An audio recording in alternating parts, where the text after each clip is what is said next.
Good day kapadyak! Sa video natin ngayon, ituturo ko sa inyo kung paano mag-install ng seal bearing headset. O tara! Kung bago ka lang sa channel ko, huwag kalimutan mag-subscribe at i-click yung bell icon para notified ka sa mga future videos ko. Di ba like na rin?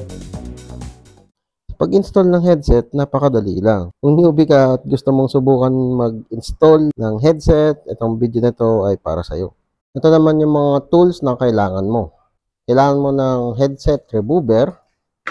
Kung wala ka namang ganyan, pwede kang gumamit ng flathead screwdriver. Kailangan mo rin ng rubber mallet. Kung wala ka namang rubber mallet, pwede kang gumamit ng standard na martilyo.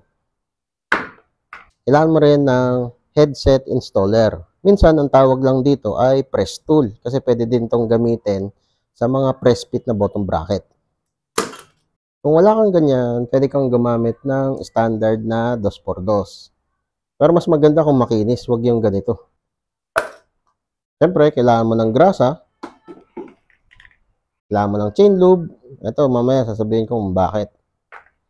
Kailangan mo rin ng tsane o kahit anong panundot. Siyempre, yung headset na ikakabit mo.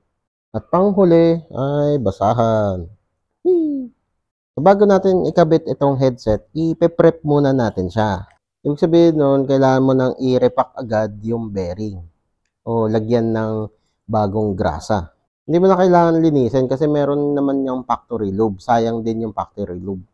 Kaya mas maganda na i-repack mo agad yung bearing. Kasi kapag ito na ikabit mo na, may hihirapan ka ng tanggalin yung bearing. Kasi mako-compress yan eh. Pag na-compress yan, mas sisiksik yan dito sa bearing cap. Minsan natatanggal, minsan hindi na. Ito yung bearing cap, para makuha mo yung bearing, pasok mo lang itong dalawang daliri mo dyan at iwigil-wigil mo lang. Hilahin mo lang. Yun. Okay, so gamit itong tsane o kahit anong panundot na meron ka, tutuklapin mo lang itong bearing seal. Yun. So, ayun yung factory grease o yung grasa sa factory. Medyo konti lang at hindi umaabot dito sa likod. Medyo buo na siya eh. Oh. Kaya lalagyan natin ng chain lube para madilute yung factory grease. Hindi naman kailangan marami. Konti lang. Paikot-ikot mo lang. Left, right. Ayan, para kumalat yung grasa na yan dun sa bulitas. Para bumalot siya. Okay, so kuha na... Ay, wala na pala akong grasa. So, kuha tayong konting grasa at magdadagdag tayo ng konti pa. Yan, tapos ikakalat lang natin.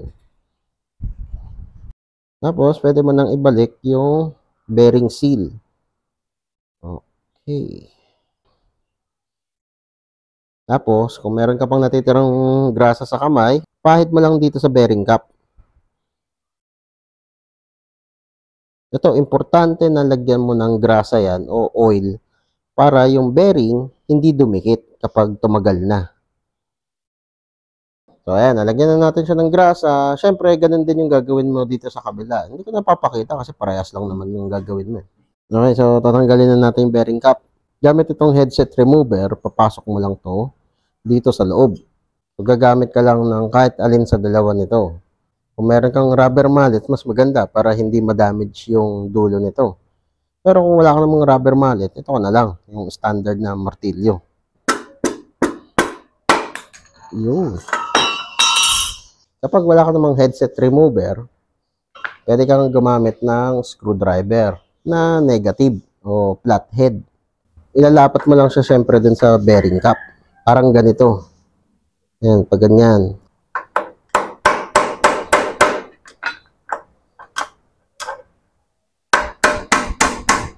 Yan, tatanggal na siya.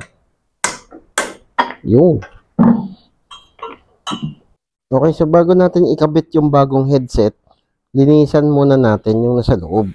Kahit punas lang, okay lang. Pero nasasayo na kung gusto mong i-degreaser. Ikaw bahala. Basta malinisan, okay lang kahit anong klaseng paglilinis. Pag malinis na siya, pwede na tayo mag-apply ng grasa. Dito ka lang naman sa rim maglalagay. Kung bakal yung frame mo, mas maganda na lagyan mo ng grasa yung loob.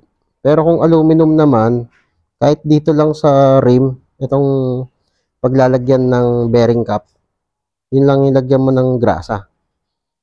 Hindi na kailangan yung gitna. Ito naman yung ilalim, ganun din, lalagyan mo rin siya. So, pagkabit nito guys, dapat tanggalin mo muna itong bearing dito sa bearing cap. So kung rinipak mo yung bearing tapos binalik mo dito sa bearing cap, okay lang, tanggalin mo na lang ulit. Mas maganda na wala yung bearing kapag kinakabit mo tong bearing cap. Para itong bearing hindi siya ma-damage dito sa loob kapag gumamit ka ng press tool o pupukpukin mo. Sa paggamit naman ng headset installer, madali lang. So tanggalin mo muna itong nut. Itong cap, tanggalin mo. Tapos ipasok mo naman itong bearing cap. Pagpasok nito yung pag ganito guys ha. Ayan, pag ganyan.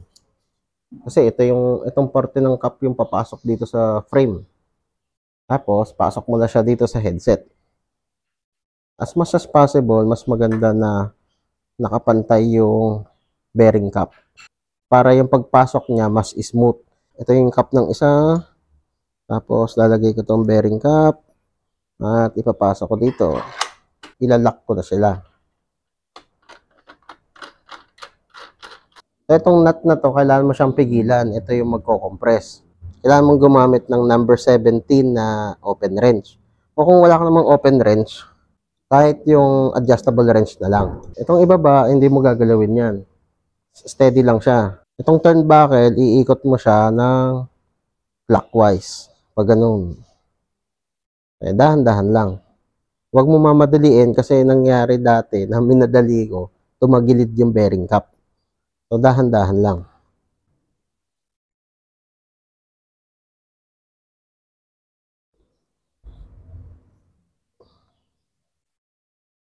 Okay. Yan. So, isasagad mo siya ng konti para talagang fit na fit yung bearing cap. Okay. Tapos, luwagan mo na silang lahat. Ayun na, nakabit na. O, di ba, malinis. Kung sakaling wala kang ganito, yung headset installer o press tool, pwede kang gumamit ng 2x2 o kahit anong klaseng kahoy na pwede mong ilapat dito sa bearing cap at pupukpukin mo itong 2x2. Ito yung parang ancient tool noon. Special tool. Okay, so nakabit na natin yung headset. 3 piyesa na lang yung natitira. Itong top cover, compression ring, saka itong crown race. So, kunyari, ito yung fork na ikakabit natin. Ano to rigid fork ng Sagmit. So, gagawan ko pa to ng proper review. So, abangan nyo na lang. Kukuha ka lang ng konting grasa at ipapahid mo yan dito sa base ng crown. Hindi naman kailangan na sobrang dami.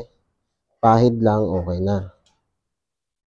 Tapos, itong crown, yung malapad na parte, ayan yung nasa ibaba. Itong parang makitid, ayan yung nasa ibabaw.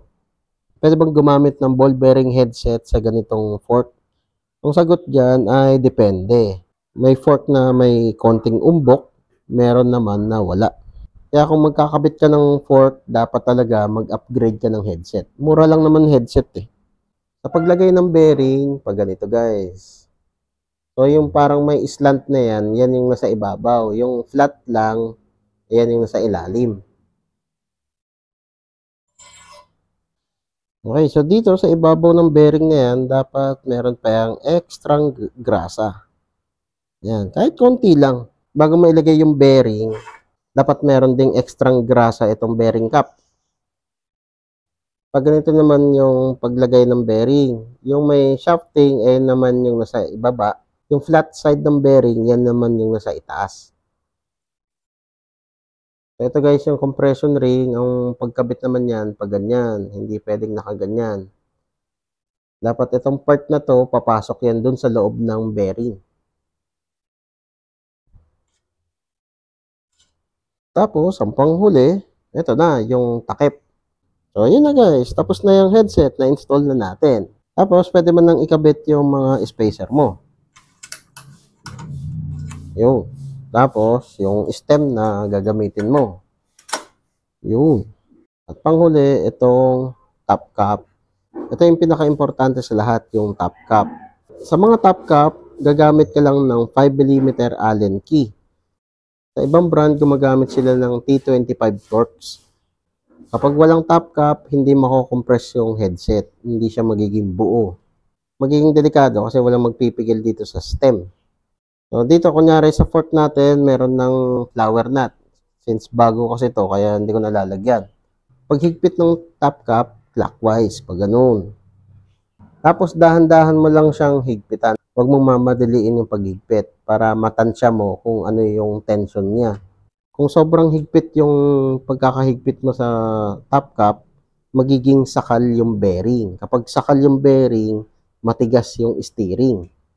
Kapag masyadong maluwag yung top cap, may tendency na umalog naman yung headset. Kasi nga, hindi sila nako-compress ng maayos.